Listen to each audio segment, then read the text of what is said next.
The Bible reading, Alex is going to take the Bible reading. Greg Thomas has the opening prayer. Titus has the closing prayer. And Jason Gillum, he has the booth tonight. Is there anything else that needs to be mentioned at this time? If not, we'll turn the services over to Jackson.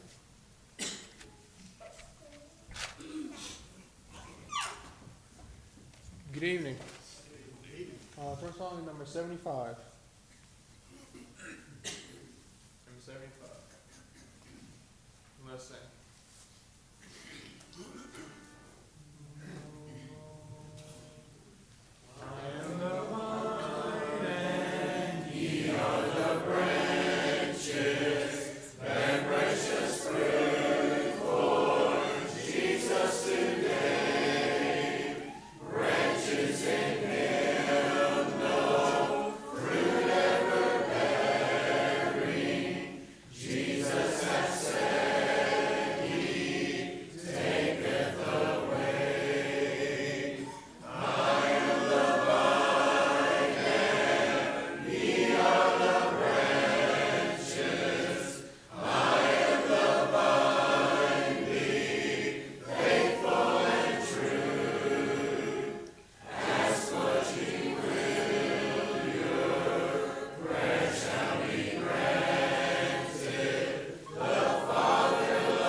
chapter 2.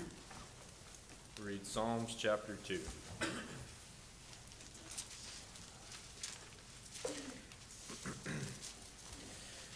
Why do the nations rage and the people plot a vain thing?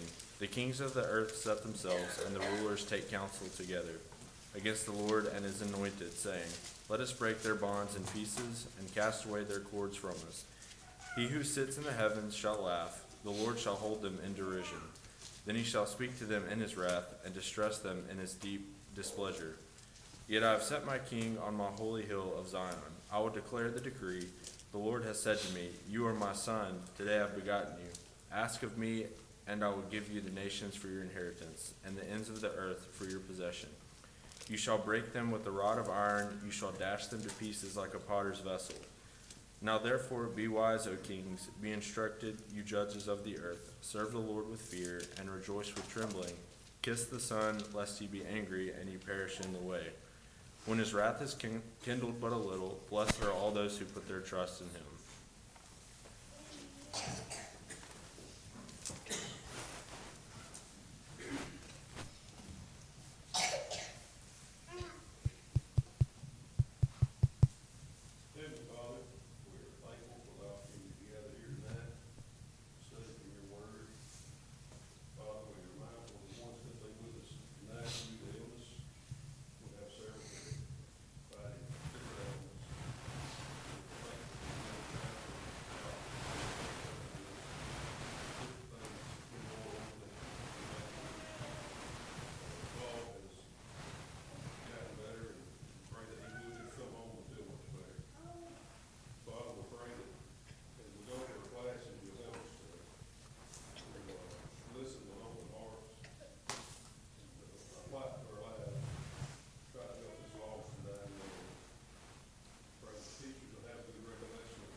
Before we enter our classes, we'll sing number 353.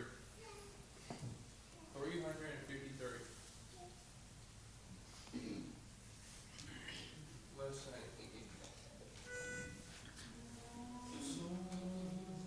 I serve the risen Savior, he's in the world today. I know that he is living, whatever men may say. I see his hand of mercy, I hear his voice of cheer.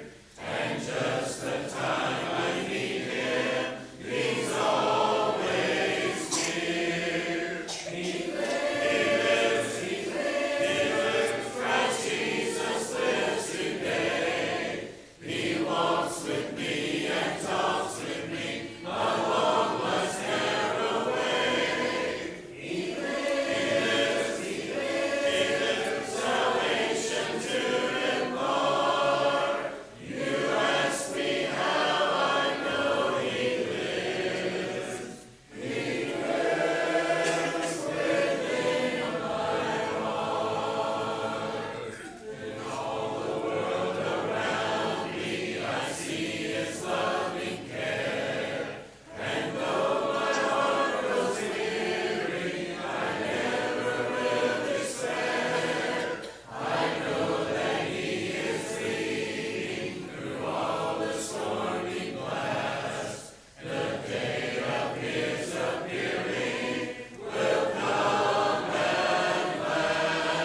primary trial classes.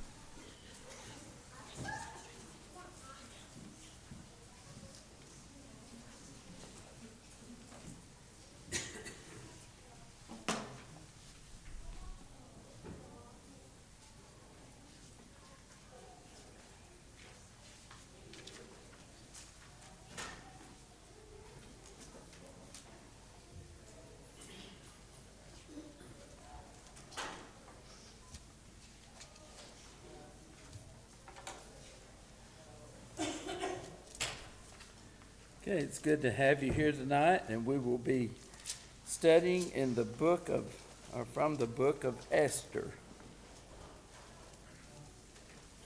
We will cover chapter 1 tonight, and we have 4 more lessons from this book, and that will end the study that I put together for this return from the captivity.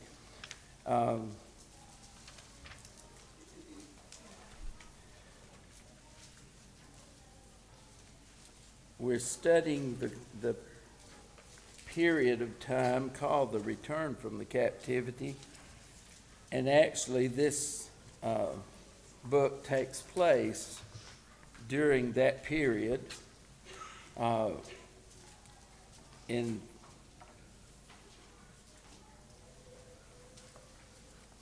516, the temple was rebuilt under the leadership of Zerubbabel, and when Jimmy did the class for me on a couple of weeks ago on Haggai, y'all talked about his encouragement to finish the temple after it had been, there'd been a pause in the building for about 16 years. And then Zechariah and Haggai encouraged the people to get busy and build, and they did finish the temple in 516.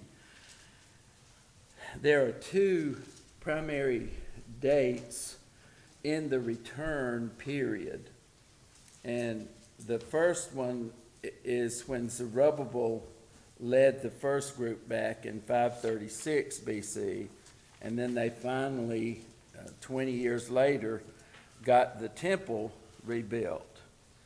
Then the second primary period starts in 457 BC and goes down to 432, and that is the period of time when Nehemiah leads a group back, and they will rebuild the walls of Jerusalem and restore the city.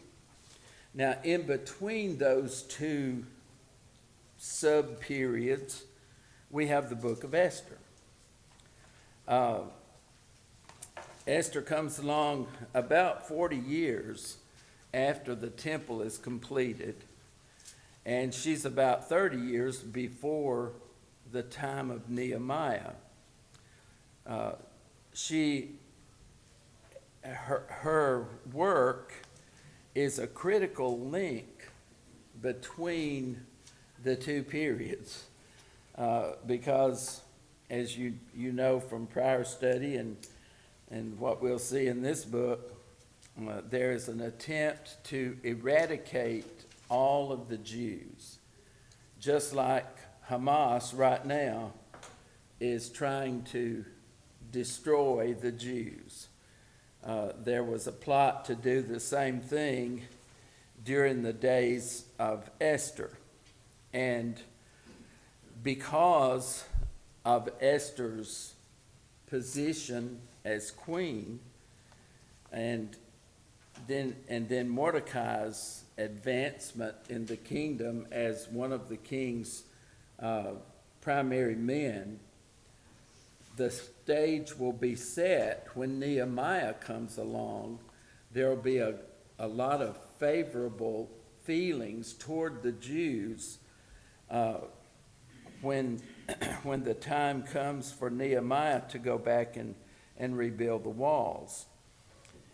If Esther had not come along to the position that she was and had not been influential in saving the Jewish people, then of course we would not have the Messiah. So her book, or the book about Esther, is a critical link in God's work in preserving his people. Although in this book you will not find the name of God, and you really won't find anything much about prayer. You'll find fasting in the book, and it seems to insinuate prayer, but the Jewish people who have stayed in Babylon are not following God's law. We don't need to get the idea that they're just all these super godly people there. And I think sometimes we can make it seem that way because we see the providence of God protecting them. But God has promised that he will bring a remnant of the Jews back to the land of Judah. And part of them have already gone back. More of them are going to go back. And as a result of the work that is accomplished in this book, there will be more to go back, I should say, I guess. All right, in chapter 1, we meet the king. Actually, he is called by a title.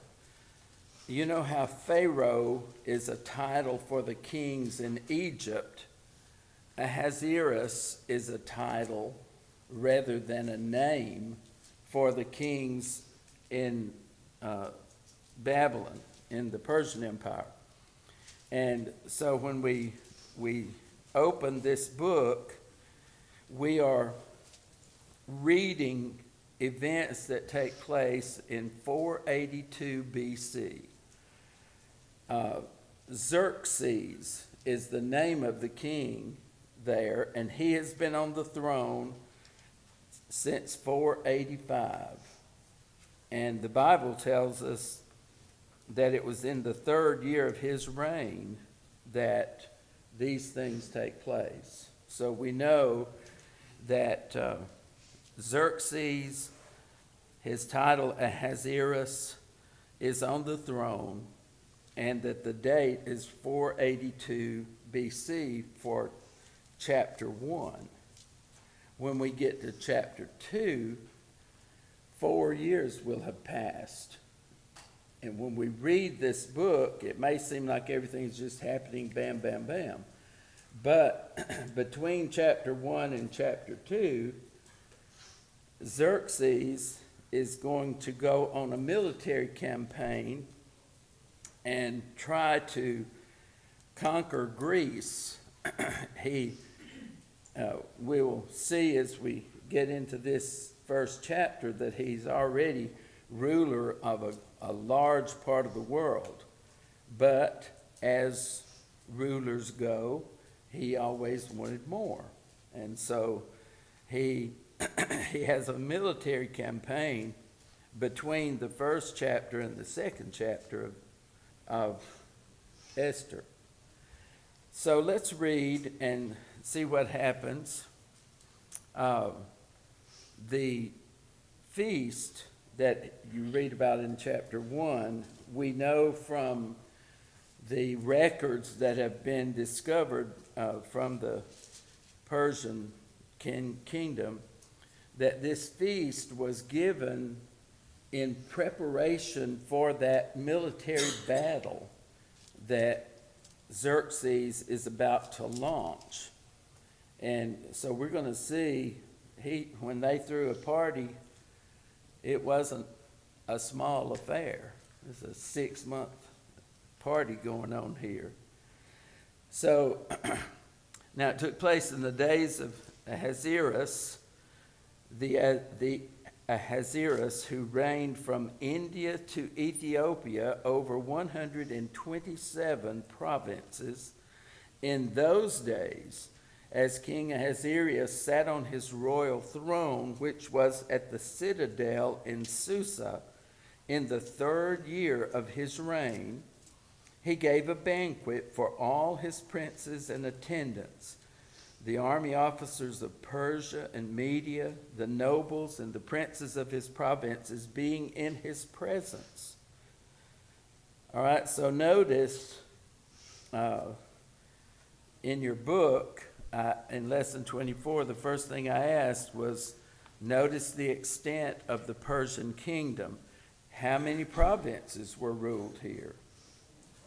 127 provinces. That's a lot of property, a lot of the world. And his father, Xerxes' father, had tried to conquer Greece before because they were, like his son later, he wanted to take over that part of the world as well, but he was repelled and actually ended up being killed, and so the Greeks withstood them. Or maybe it was the Egyptians he was trying to take. I get this history confused.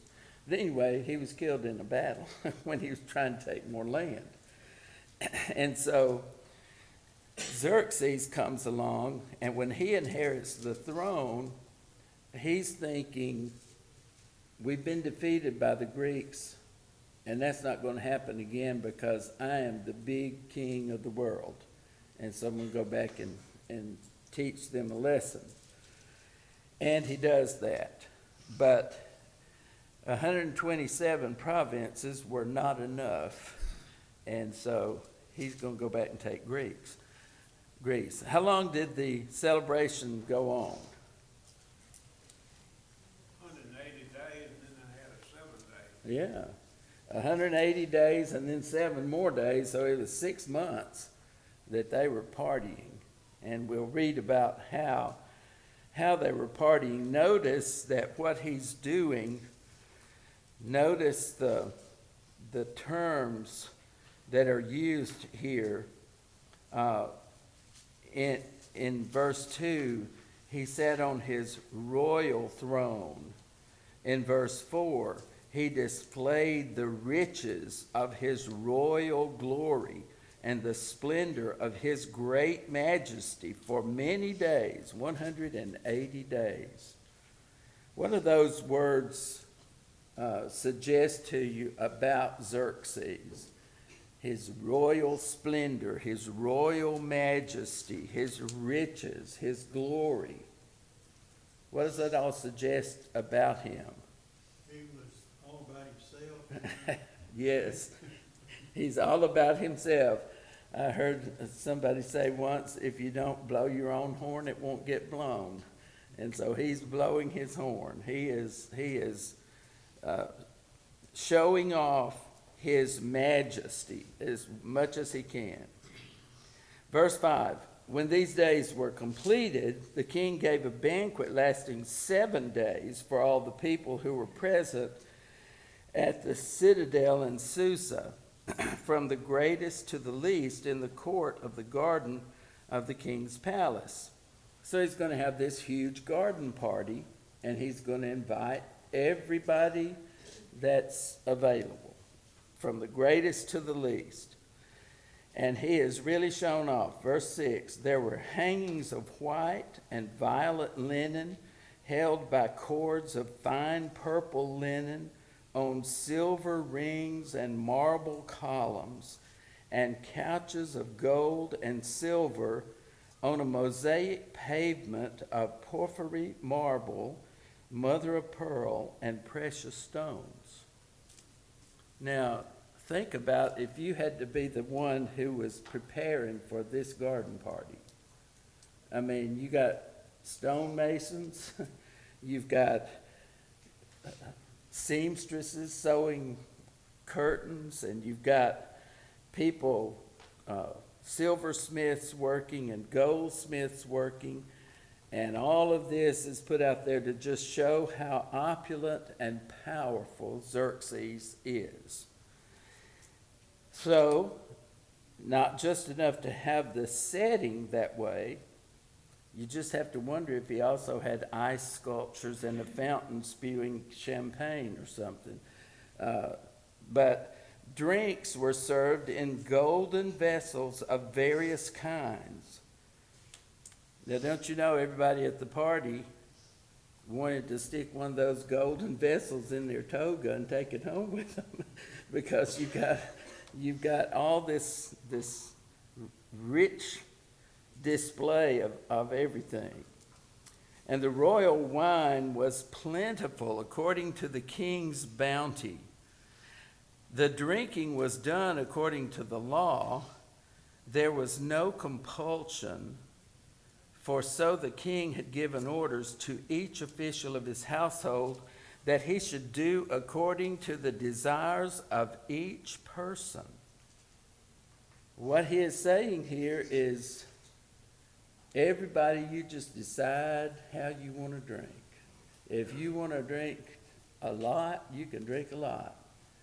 If you kill somebody drinking and driving your chariot, there's no problem, because we are legalizing drunkenness, and to whatever extent in your own eyes you want to do. It reminds me of these college students now that are hitting the streets wanting to promote terrorism. They can just obey whatever law they want to obey, but if we don't like something, we're going to go out here and destroy property or cause all sorts of problems, because that's what everybody does when it's just do whatever's right in your own eyes.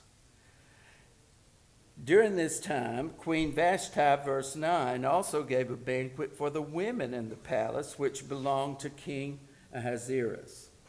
Now, normally in banquets and feasts like this, the men and women would eat together and party together for a while. But as people became more and more drunken, the wives of these people would isolate themselves. They'd go away. And then the men would bring in the dancing girls and the concubines and for their entertainment. And so Queen Vashti is giving a banquet for the wives in the palace. Now notice, on the seventh day, when the heart of the king was merry with wine, in other words, we would say he was drunk as a skunk, he commanded these people, 7 eunuchs who served in the presence of the king, to bring Queen Vashti before the king with her royal crown, in order to display her beauty to the people and the princes, for she was beautiful. So he has shown off all of the riches of his kingdom, and now, to crown it all, he wants his beautiful queen, Vashti, to come wearing her crown. And some people who look at the original wording think he might be saying he wants her to come wearing only a crown to parade in front of these drunken men. Verse 12, Queen Vashti refused to come at the king's command delivered by the eunuchs. And then the king became very angry, and his wrath burned within him. Then the king said to the wise men who understood the times, for it was his custom of the king to speak before all who knew law and justice and were close to him. And then we name all those people that I'm not going to read. the 7 princes of Persia and Media, who had access to the king's presence and sat in the first place in the kingdom. And he asked, according to law, what is to be done with Queen Vashti, because she did not obey the command of King Ahasuerus delivered by the eunuchs?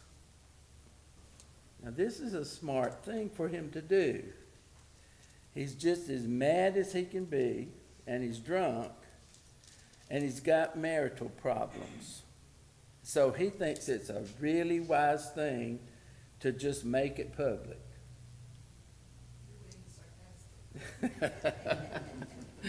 How many of you think that'd be a good way to handle a marriage problem?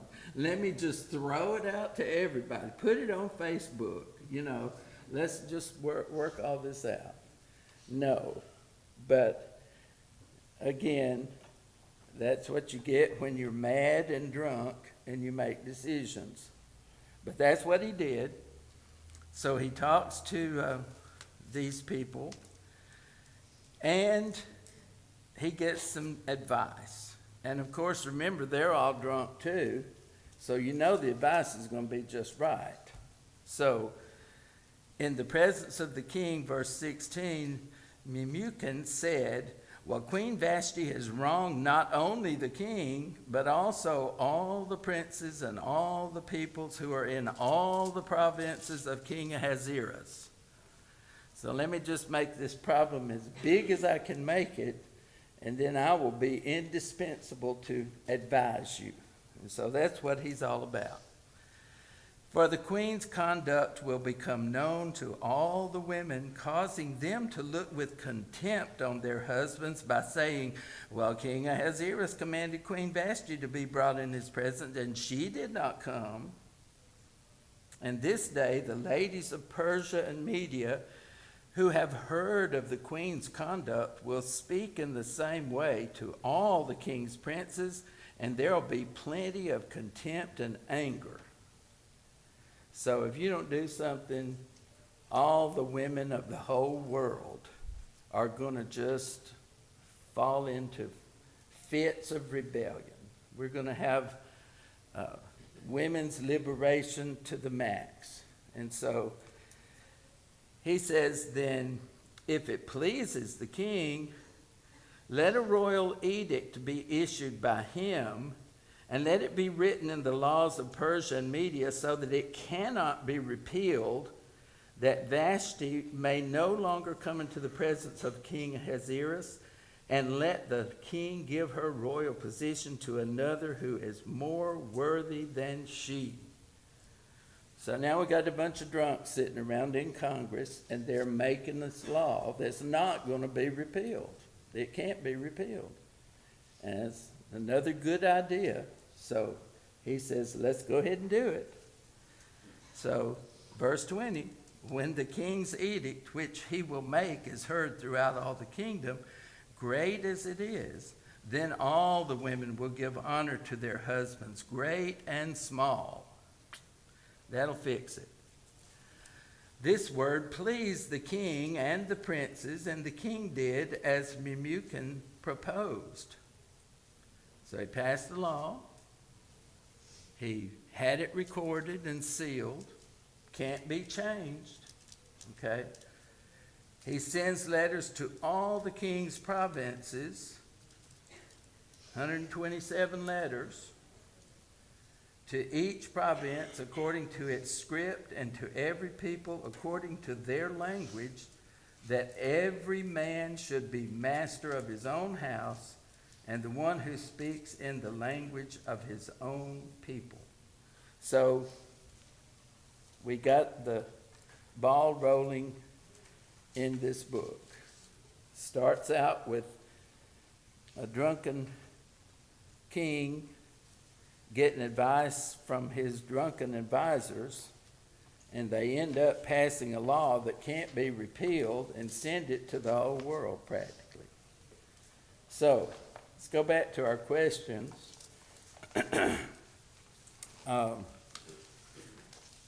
So what conflict arises between the king and the queen? Wanting her to parade herself. Yeah. She wasn't ever part of it. She says no.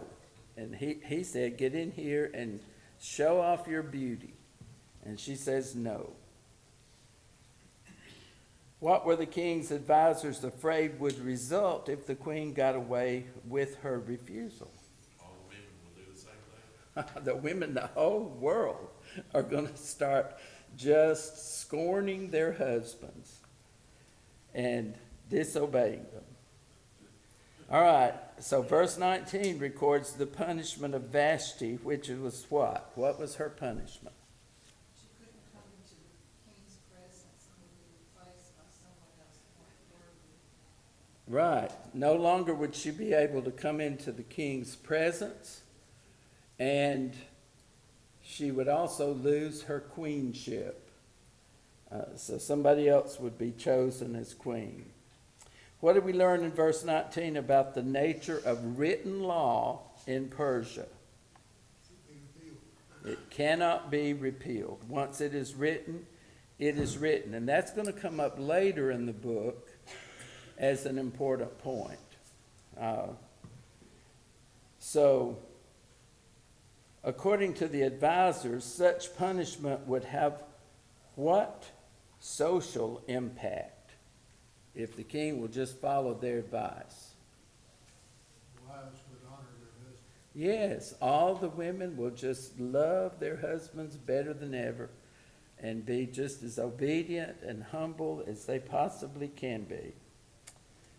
All right. Let's look at some applications from this chapter. And as we go through each of these lessons, I want you to think about applications that you can bring out in class. And by the way, next week's lesson, lesson 25, I didn't really tell you what to read, but read all of chapter 2. You'll probably want to read the whole book, but you'll have to read the whole of the chapter to answer the questions next week. All right. Give me an application we can take away from Xerxes, the king. We learn anything from him?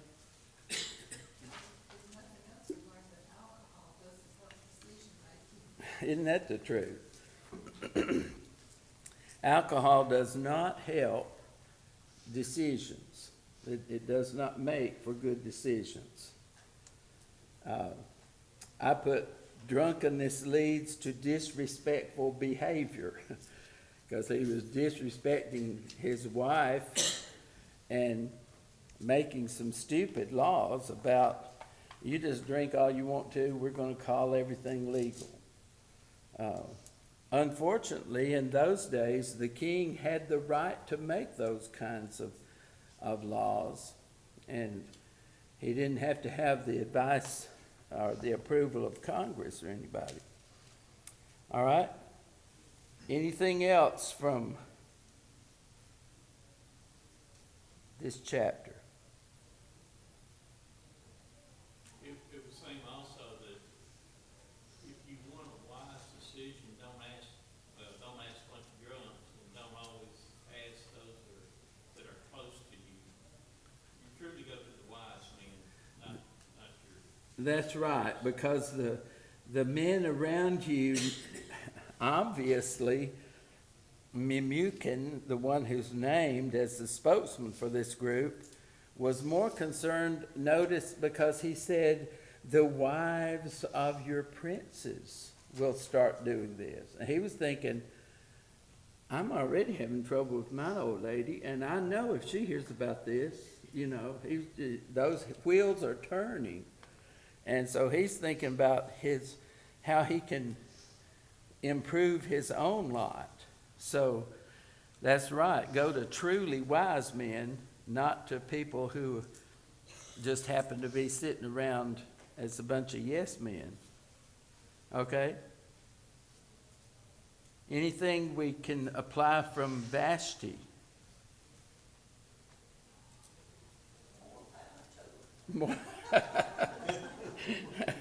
So you think she did the right thing to say no?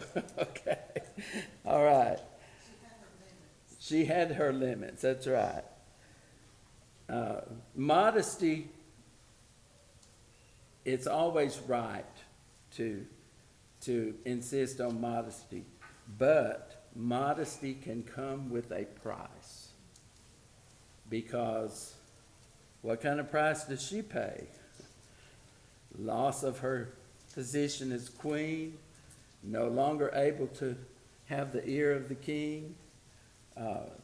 But she was willing to risk that in order to maintain her self-respect and dignity.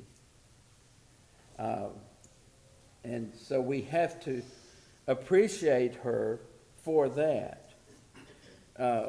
In modern day, what are some things that I think in terms especially of young girls, what might they have to do in order to maintain their modesty? What might it cost them sometimes? Cost their jobs, It could, could cost their reputation, yeah. some peers. And think about the pressures that teenage girls are under in high school. Friends, group that Yeah. Well, Mama, can I try out for majorette? Well, yeah, if you're gonna run around in your panties and in front of crowds of people, go ahead and be a majorette, right? But, you know, I think most of us would tell our daughters, that's not modest dress, you know. How about, can I be in this beauty contest that's coming up? After all, I might get a scholarship. Well, how are you gonna handle the swimsuit part of it? You know, that sort of thing. Modesty sometimes can cost people, especially in the younger years, it seems, but also, Harold mentioned it can also be a problem. It can cost even jobs and so forth. So, yeah, that's another application from this. I also put showing off and glorifying self generally will lead to trouble. And we certainly see that with Xerxes. Now, at the end of this banquet, he was doing this banquet to bring, you notice that he had all of his military officers there? He's trying to show his power and get everybody all psyched up to make this cross-country march and go attack Greece.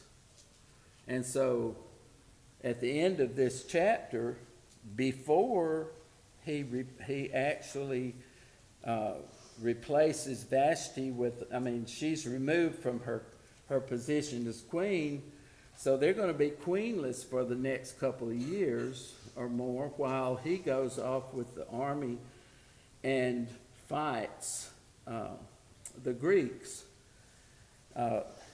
You may remember from a history study the Battle of Thermopylae. In the early 2000s, some Hollywood people made a movie called The 300 or something like that. It was when 300 Athenians fought off 150,000 Persians. And that's what's happening here. They're going to attack Greece, but the Grecians are going to pick the battle spot, and it's about a 20-yard wide pass in the mountains where they're going to engage the battle. And because it's such a narrow battlefield, the overwhelming numbers they don't just immediately run through the Grecian lines. And then ultimately, when the Greeks realize that they are going to lose the battle, because one of their own has betrayed them by leading Xerxes in through an alternative pass that allows them to come around behind the Greeks, then that whole movie 300 takes place when Leonidas, the Greek leader, and he keeps some Spartan people, and 300 of them stay and fight till the death. But ultimately, Xerxes' army does defeat them, and then they come back home victorious, and chapter 2 takes place next week. I think the name of that movie been years ago was the 300 Spartans. I knew it had three, I never saw it, but I knew it had 300 They something. killed them off, but it got down to probably 20, 25, if I remember. And they all just hugged around each other with their shields up. And they was up there firing. Fought till the death. Yeah, everything. Which one of them? Actually, though, the Persians went on into the city, and the Athenians had evacuated the cities, put all their people on small ships, and put them out to sea. And so then there was the sea battle that followed, and the Persians didn't do so well in that one. So he had to come home with somewhat of a defeat too.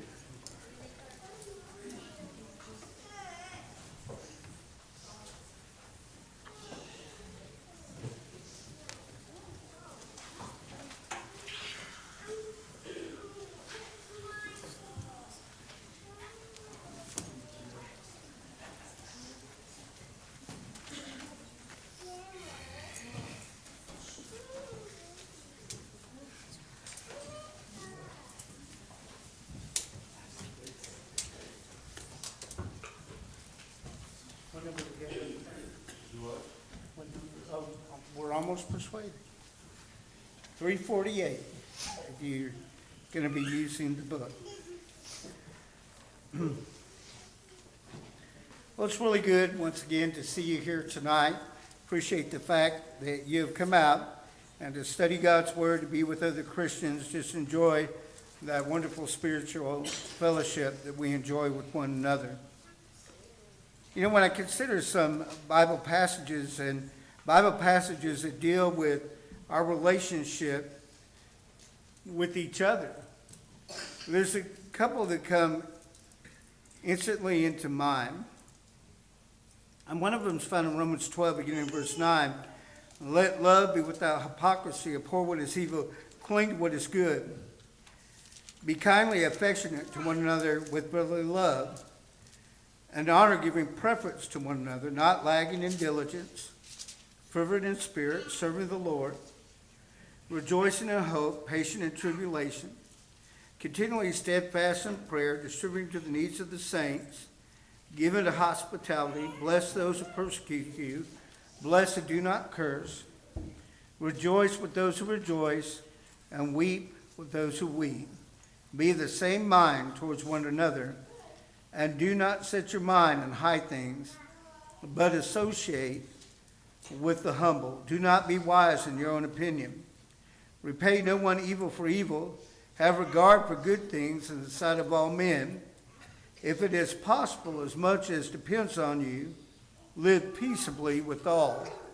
And then another passage which almost instantly comes to mind is found over in Philippians chapter 2.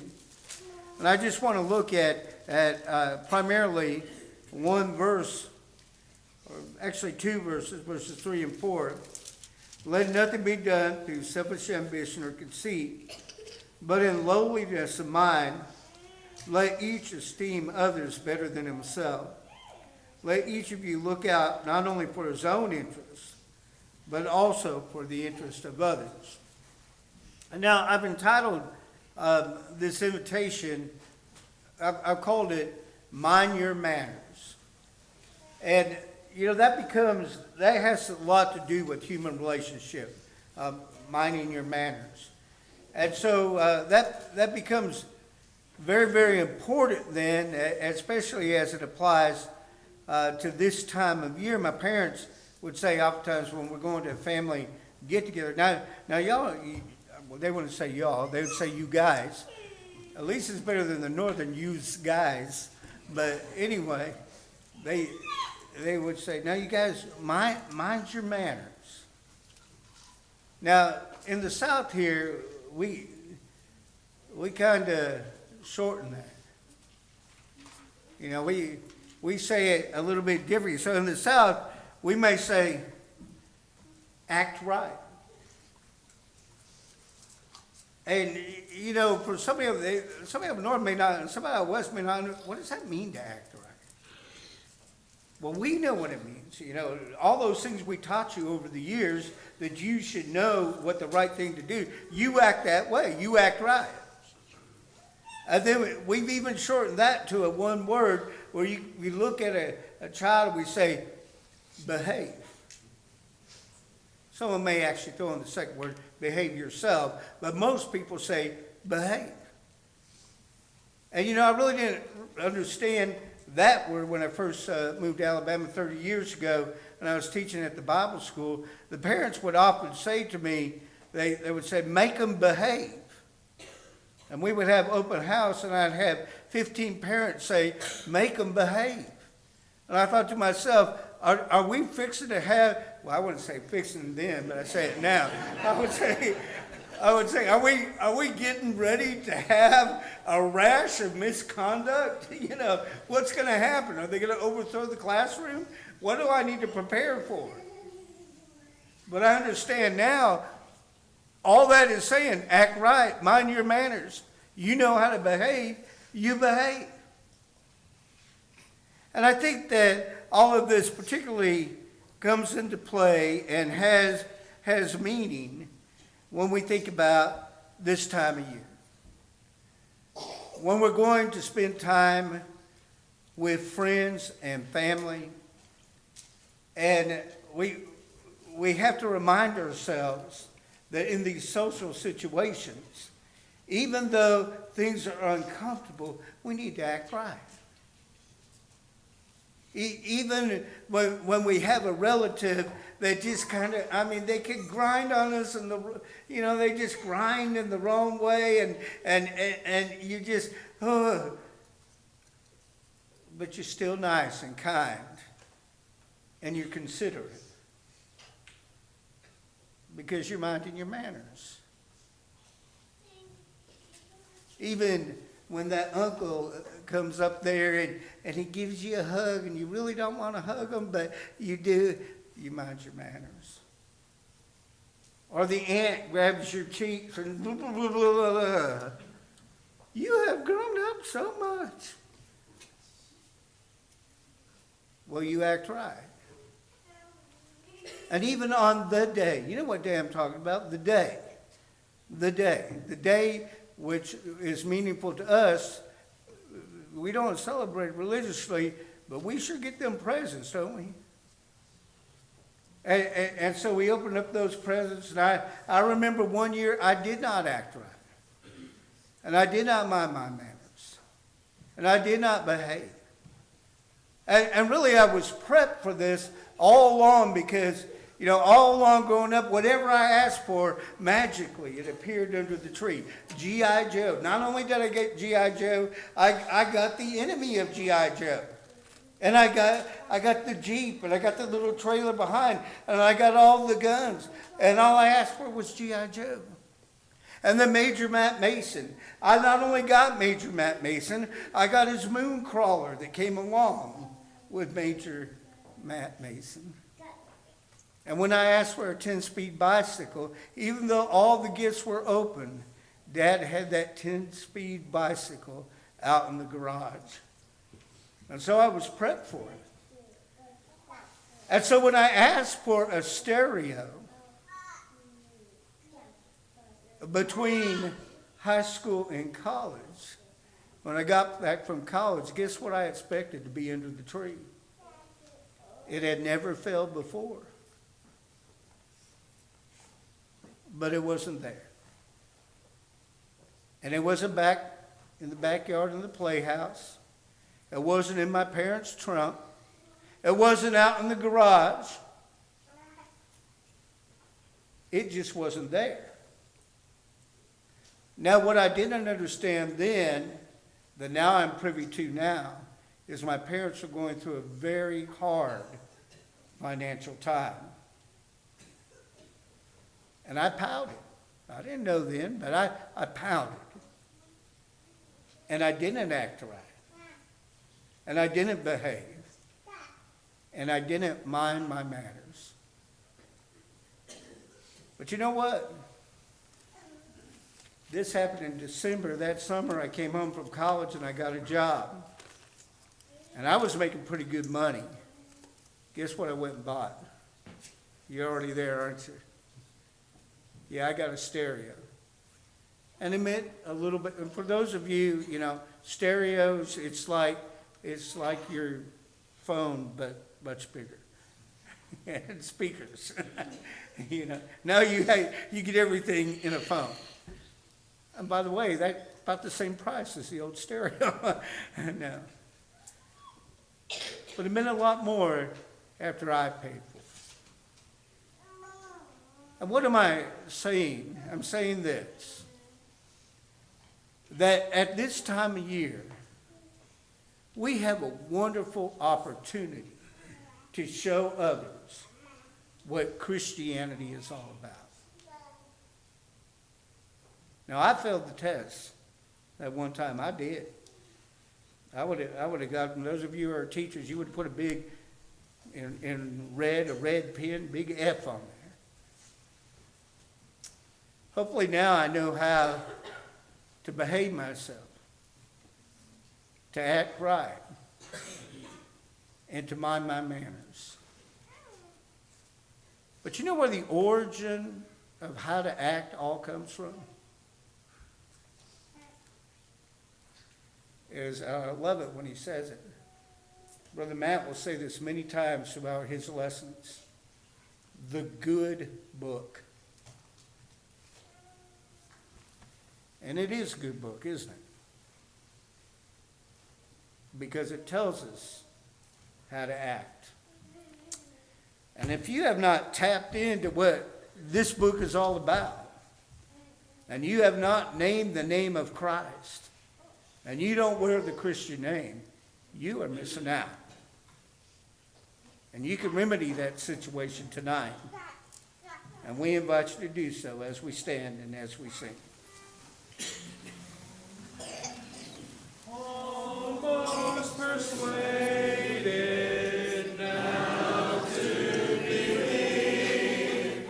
Almost persuaded Christ to receive. Sings now some soul to say, Go, Spirit, go thy way. Some more convenient day. All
appreciate everyone's attendance this evening. Thank Bob for his good words.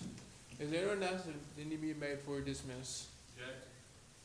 Jackson, still need the teachers to sign up, for classes next quarter. It's only, about 6 written down, so. And we're having singing at 3 o'clock Sunday evening. Yeah. So, if anyone didn't hear that, we still need teachers for next quarter, and we also have a singing at 3 p.m. this coming Sunday night, so be prepared for that. Is there an announcement to be made before we dismiss? If not, we let not close in prayer. Let's pray. Dear Heavenly Father, thank you for this wonderful day you bless us with to come out to worship you. And please help all those that are sick, help people like us also that want to please help spiritually sick. And please help us to come back at the next appointed time we can. And please help us to travel home safely. Please forgive us our sins in Christ's name. Amen.